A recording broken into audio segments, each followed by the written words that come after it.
हमारे पिताजी ने बचपन में हमारी चोटी रखवाई। स्कूल जाते थे बच्चे खींचते थे इस चोटी को। उस समय लगता था कल बाल कटवाने जाऊंगा चोटी कटवाए आऊंगा। लेकिन पता नहीं कैसे उस समय रक्षा करी, नहीं कटवाई। आज हमारी स्कूल के वही बच्चे जो चोटी खींचते कथा बैठ के सुनते हैं, सामने प्रणाम करते हैं, हाथ जोड़ते हैं। ठाकुर जी के लिए कुछ धारण किया तो ठाकुर जी ने आज उसका प्रमाण भी दिया ना।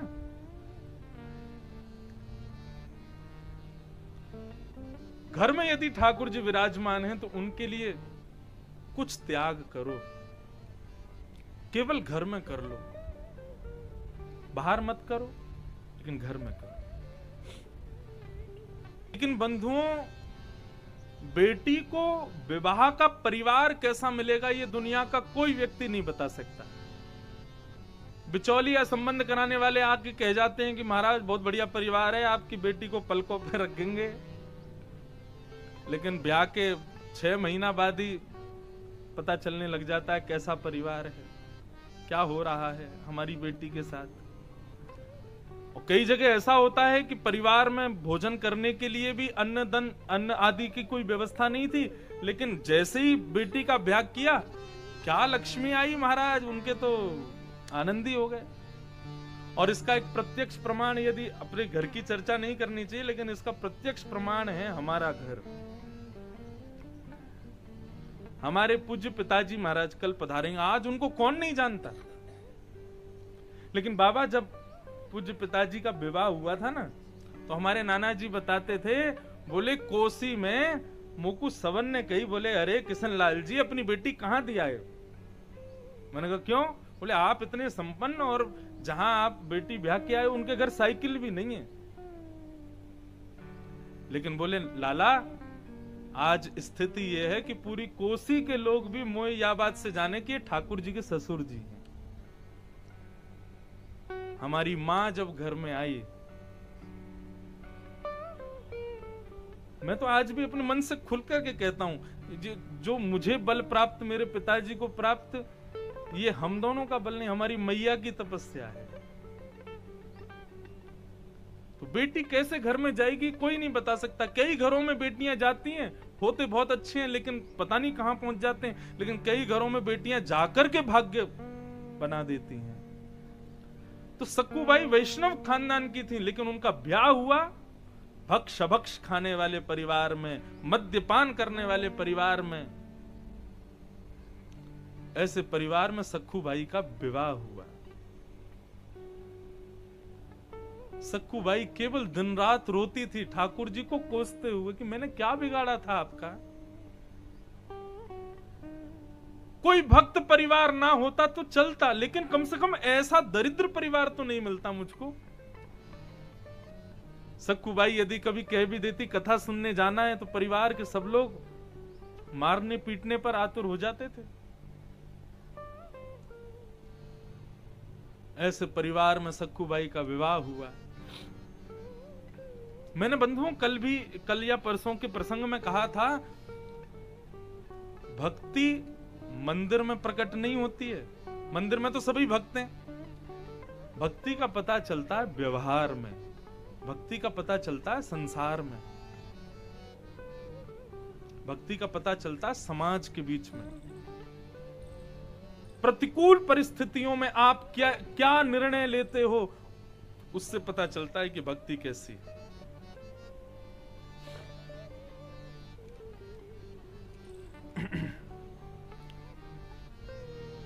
सक्कूबाई, एक दिन भागवत हो रही थी कहीं पास में, तो सक्कूबाई के कानों में जैसी कीर्तन की आवाज गई, तो सक्कूबाई ने जाकर के अपनी सास से कहा, मां मैंने घर के सारे काम कर दिए, आप मुझे आज्ञा दे दो ना, मैं कथा सुनने जाना चाह रही हूं। सासू मां ने कहा, खबरदार जो यहां से गई तो बेत देखा मेरा, इसी से लाल कर दूंगी, जाना नहीं यहां से। आज सक्कूबाई रोने लगी एकांत में, ठाकुर जी को कोसने लगी, बोले मेरी सास बुरी नहीं है, मेरी ननद बुरी नहीं है, मेरे घर वाले बुरे नहीं है, बुरे आप हो। क्योंकि सब कुछ आपकी इच्छा से होता है, और शायद आपको मुझे कष्ट में देखने में बहुत सुख मिल रहा है ना, इसीलिए आप ये सब कर रहे हो। रुदन करने लगी सक्कू बाई। आज ठाकुर जी से सहन नहीं हुआ। बंधुओं, भगवान से सब सहन होता है, लेकिन अपने परम भक्त की दो स्थिति ठाकुर जी कभी सहन नहीं करते बाबा। एक तो नेत्रों के आंसू, और या फिर भक्त कहे कि मैं अनाथ हूं, ठाकुर जी विचलित हो जाते हैं। ना, अनाथ मत कहो खुद को, मैं हूं ना तुम्हारा नाथ। सब जगह नाथ हैं, जगन्नाथ, द्वारिका नाथ, बद्रीनाथ, श्रीनाथ, सब नाथ ही तो। नाथ का मतलब स्वामी। श्री सरस कुंज वारे पूज्य महाराज जी पधारे, बारंबार प्रणाम। बड़े भैया को भी बारंबार वंदन। कल ठाकुर जी ने खूब सुख पायो रात्रि में सरस कुंज के उत्सव में, और वहां किशोरी जी से मिलकर के लाला वचन दे के आए हैं कि अब जल्दी कढ़ी पकौड़ी खावे आएंगे और सरस कुंज में आनंद होगा। सरस कुंज, मैंने एक दिन शायद कथा में कहा था, कथा का साफल्य तब जानिएगा कि आप यहां बैठे बैठे ये भूल जाओ कि आप जयपुर में हो। कीर्तन का साफल्य, सेवा का साफल्य, सत्संग का साफल्य तब जानो कि आप भूल जाओ कि आप कहां हो। हमारी बहन बैठी है, वो महाराज जी कल मेरे से कहती, जब मैं कथा सुनती हूँ तो मैं भूल जाती हूँ कि तू मेरा भैया है। मैंने कहा यही तो कथा है, जहां मां भूल जाए कि मेरा बेटा है। वैसे हमारी मैया ना भूले, बस मैया है तो यूं ही लगे बस बोल रहे, लेकिन हमारी मां बहुत कथा सुनती। मां का तो संबंध ही ऐसा है कि मां अपने पुत्र को कभी श्रेष्ठ देख ही नहीं सकती। बेटा कितना भी बड़ा हो जाए तब भी मां को यूं ही लगती है नेक्स्ट सो है। मैं नहीं तो चलनो सिखायो, मैं नहीं तो बोलनो सिखायो, मैं नहीं तो या कुछ सब काम सिखाए, ये मोह ज्ञान देगो। तो मां का तो ऐसा भाव रहता है। तो कथा का साफल्य क्या है, सत्संग का साफल्य, कीर्तन का साफल्य, कि आपका देह यह भी भूल जाए कि आप कौन हो। और जयपुर में जब सरस कुंज जाते हैं तो निश्चित भूल जाते हैं कि हम जयपुर में। ऐसा लगता है कि श्रीधाम वृंदावन है। वहां के प्रत्येक सेवक का स्वभाव, वहां के अर्चकों का स्वभाव, वहां आने वाले सब वैष्णवों का स्वभाव भाव, ब्रजवासियों के प्रति इतनी तत्परता, इतनी सेवा की भावना, वो सब देख करके सुन करके लगता है कि ये जयपुर नहीं है। और जयपुर भी हो तो कोई दिक्कत नहीं, जयपुर कोई बुरा थोड़ा ही है, हमें तो बहुत प्रिय है जयपुर। आज श्री गोपीनाथ जी के भी दर्शन हुए सुबह। हमारे वृंदावन के दो ठाकुर नहीं, मेरा परिवार बुरा नहीं है ठाकुर जी, आप बुरे हो। रहा था सक्कू बाई। सक्कू बाई आज ठाकुर जी को कहती है, मेरी सास ननद, मेरा परिवार बुरा नहीं है ठाकुर जी, आप बुरे हो। अब देखो एक बात कहूं, ठाकुर जी को डांटने का, ठाकुर जी से लड़ने का अधिकार प्रेम लक्षणा भक्ति देती है। यदि आपके अंदर प्रेम लक्षणा भक्ति नहीं है, ठाकुर जी से कभी ऊंची आवाज में बात मत कर जाना। औंधे गरो के मुंह के बल, नाथ हैं वो, परमात्मा है वो। लेकिन यदि आपके भीतर प्रेम लक्षणा भक्ति है, आपके भीतर उनके प्रति अगाध प्रेम भक्ति है, तो कोई नाटक नहीं करना पड़ेगा डांटने का। प्रेम जब होता है तो डांट क्रोध ये अपने आप होता है, करना नहीं पड़ता। आज सक्कू बाई रो रही है और कह रही है कि कोई बुरा नहीं है, संसार में सब अच्छे हैं, ठाकुर जी आप बुरे हो। आप नहीं चाहते कि मैं आपकी कथा सुनूं, आप नहीं चाहते कि मैं आपके सत्संग में जाऊं, आप नहीं चाहते कि मैं आपके पास आऊं। नहीं आऊंगी आज के बाद। आज मुझे पता चल गया कि मैं अनाथ हो गई हूं। और मैंने निवेदन किया बंधुओं, ठाकुर जी को अपने प्रेमी भक्त का हर कष्ट सहन होता है, लेकिन प्रेमी भक्त के नेत्रों के आंसू और उसके मुख से निकला गया ये अनाथ शब्द ठाकुर जी सहन नहीं कर पाते। गोपियां गोपी गीत गाती रही, ठाकुर जी सुनते रहे, लेकिन जैसे ही रुरुदु स्वस्वरम राजन, जैसे ही गोपियों के नेत्रों में आंसू आए, ठाकुर जी रोक नहीं पाए खुद को। तासामाभिर्भूत सौरी स्मयमाय भुकाम्भुज पीतांबर धर स्वगवी साक्षात् मन्मथ प्रकट हो गए।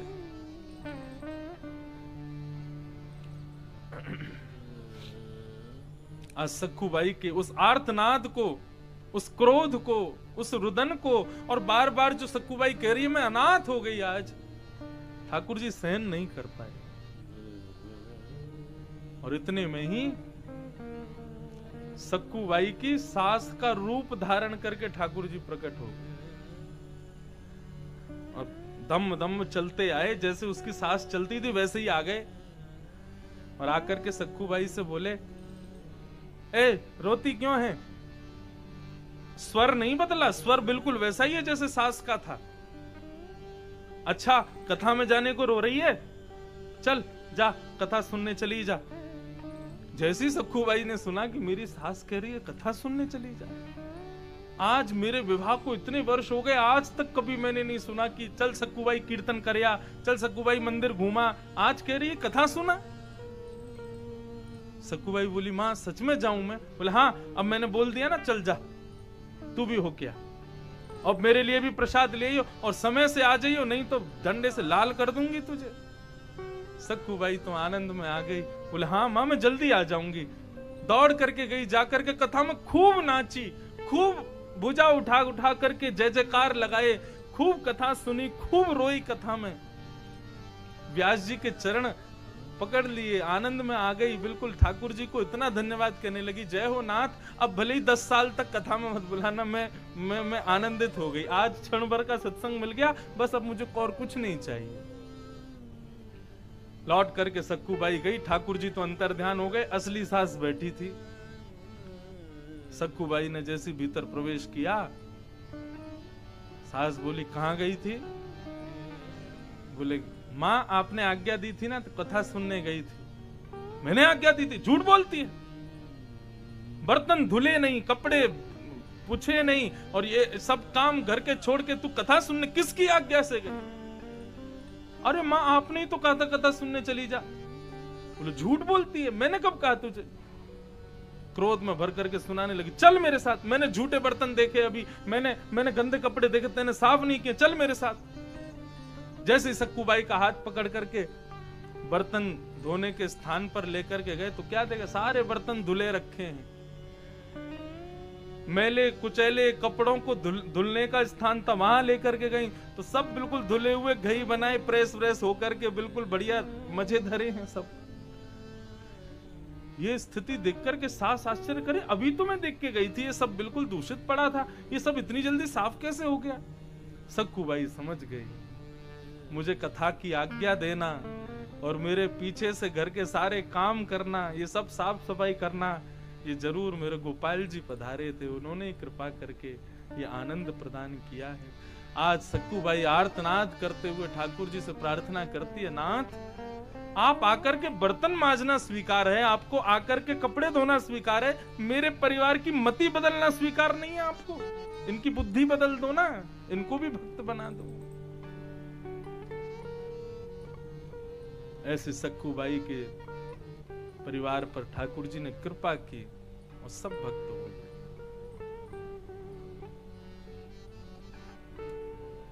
ठाकुर जी क्या नहीं करते अपने भक्तों के लिए, सब करने को राजी हैं।